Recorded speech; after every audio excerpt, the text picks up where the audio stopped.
The Nebraska Cornhuskers just got the boost they needed. Let's talk about it. My name is Aaron with my buddy Paul. We are the Big Ten guys on the daily, pushing out Big Ten content, news, rumors, analysis, anything Big Ten, except UCLA because they're dog water. Maybe one day, who knows. But anyways, everything Big Ten right here. So don't miss out. Subscribe, notification bell, boom, hit the like button. Now, I know you're like, I don't want to talk about Nebraska football right now. It's frustrating. Should have won that game, blah, blah, blah. I get it. I understand. Listen, I'm a Michigan State fan.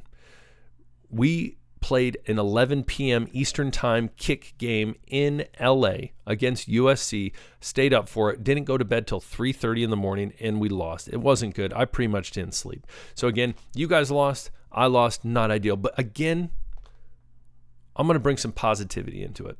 Because I think, especially with Nebraska, I picked Nebraska to make the playoff. I still think they have the potential. I truly do. And I think there's some optimism that we can look into moving forward into the season and get a real boost, especially because, again, this is a good Nebraska team. I think a lot of people are doom and gloom. It's not the BCS area anymore where you lose a game and it's like, oh, well, I guess that's it. I guess, we lose this game, we lose one game, and then shoot, we're playing in the Pinstripe Bowl or something, whatever it might, the Pop-Tart Bowl. Who the heck knows? But Nebraska still has a lot of life, and we need to see that. And I love hearing this, first and foremost, from Dylan Raiola coming out and saying, a lot of people think this might break us, and I'm just telling you right now, we're going to come together and do something scary. Scary is not the word I would use, but I love to hear it. A guy on your team, incredibly gifted, coming out as a leader and saying, listen, a lot of people think we're going to start pointing fingers. We're starting to get mad at each other, this, that, and the other. No, we're going to band together. We're going to figure it out. We're going to move forward, and we're going to prove people wrong. Because right now, people are thinking, hey, that Nebraska team had opportunities, had chances, but they folded. What are they going to do to pick themselves up? Dylan Raiola, whether there's people, whether you like them or not, this is leadership right here. And this should be a boost for any Nebraska fan moving forward. Hey, love to have a guy at the helm that is a leader, that's willing to say these things, and obviously plays well too. So that being said, I love to see this right here. What do you think out of Dylan Raiola? How does this make you feel? I as a Michigan State fan, listen, he's not my quarterback, but shoot, I'm like, heck yeah, Nebraska, take that step. Whereas Michigan State, I'm nervous. I'm like, golly, I don't know. We'll see. We'll see. I don't think we have as much potential as Nebraska does. As I said, I'm not biased here. I did not pick Michigan State, obviously, to make the playoff. I picked Nebraska. So we will see. But what do you think from these words? Do these encourage you? What do you think? And in this episode, we are also going to jump into the Michigan game, obviously, but we're also going to jump into the schedule. And there's a lot of good things we need to talk about. Obviously, some frustrating things in the game, but there's some things we can take out of it moving forward that I think are going to make other teams scared, that make them nervous, and make Nebraska really, really good. So let's jump into that as well. Comment below. Tell me what you think. Do you like that encouragement from Dylan Raiola as a Cornhuskers fan? So we jump into, first and foremost, the Michigan game, the play-by-play. I would tell you the thing that was most frustrating was the first two drives for Nebraska. Watching this whole game from start to finish, those were the games they had Michigan on the ropes, and they did not capitalize and score.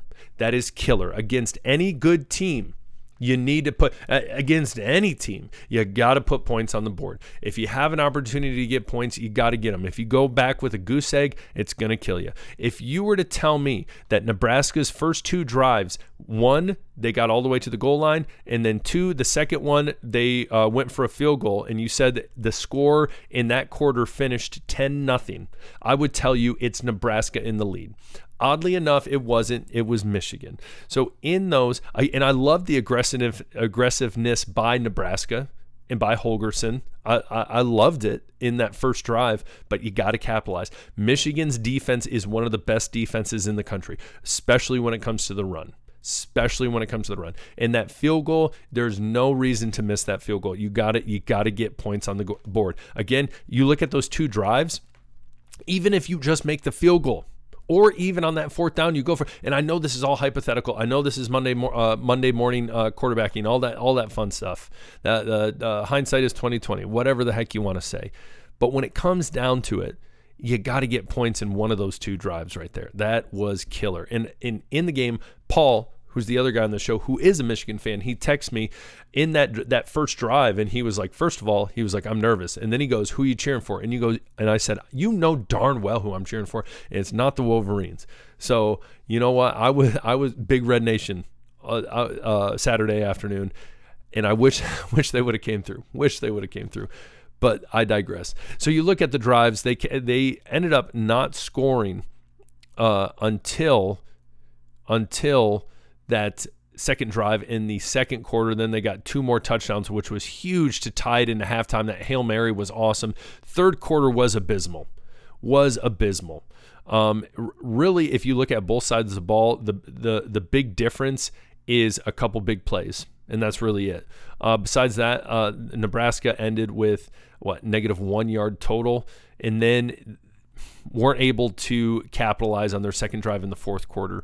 But besides that, I'm going to tell you this. I think Nebraska, though a couple times they shot themselves in the foot, I think they played a solid game against a great defense, and you have to take that into consideration that Michigan has a phenomenal defense, especially rushing defense. You look statistically, they held Nebraska to 43 yards. I love that Holgorsen continued to run the ball, even though it wasn't always 100% effective, but to run a proper offense, I respect that. Dylan Raiola had a solid game, but the game I want to point out the most is Ja'Cory Barney, which the sophomore, we talked about him going into the season, a lot of potential. That should please you moving forward, that he had a game like that, because again, he's a young talent, same year as Raiola. Should be incredibly optimistic on that.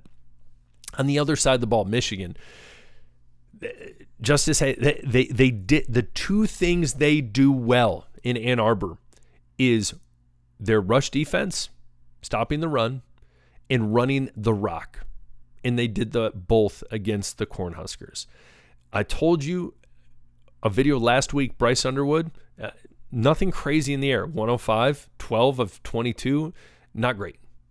Not great. Is he talented? Oh yeah, for sure. Obviously, he's very talented.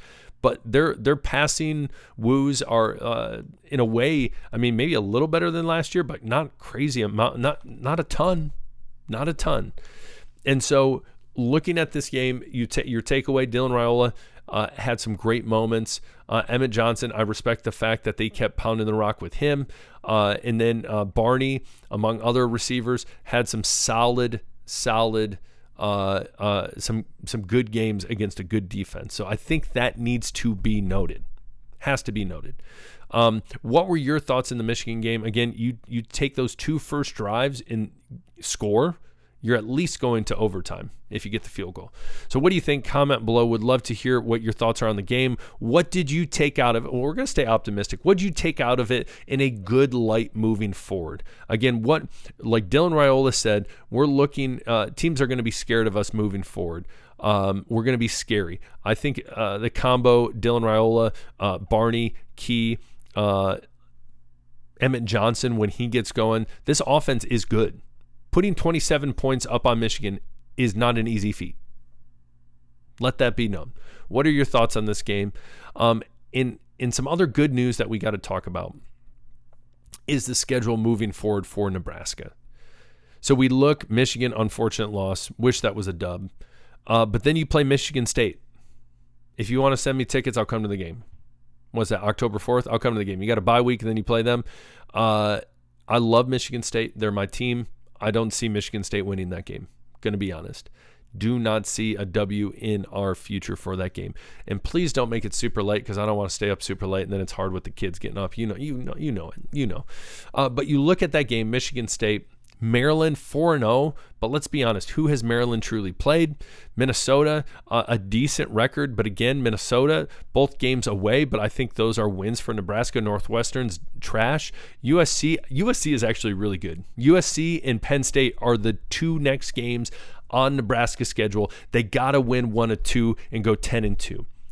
If USC is at home, that's huge for them, and I think they can win that game. And honestly, they could upset Penn State. I'm not saying they couldn't, but that's a tough game at Happy Valley. So in all reality, Nebraska can give up one more game and still have a chance at the playoff. Ideally, if they were to win out, obviously they're going to make the playoff. But Iowa, that was a game that I was kind of like, that's nerve-wracking.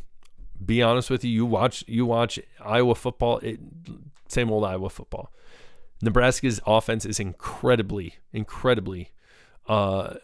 better from last year, and going up against Iowa, it's gonna be a real problem. It's going to be a real problem. At UCLA, I think they can barely get 6,000 people into the Rose Bowl, which is embarrassing. Don't get me started on UCLA. But again, I think their schedule moving forward is favorable in their 2 biggest games, USC, Penn State. If they can win one of those games, it would be huge for playoff implications. Obviously, they win both and they're in. But what do you think moving forward? What are your thoughts? I would love to hear from you. Are you still optimistic on the Cornhuskers moving forward? Are you not? If you're not, tell me why. If you are, tell me why. Comment below. Would love to hear you. Hit that subscribe button on the way out. Love talking Cornhuskers football. We'll talk later. Peace.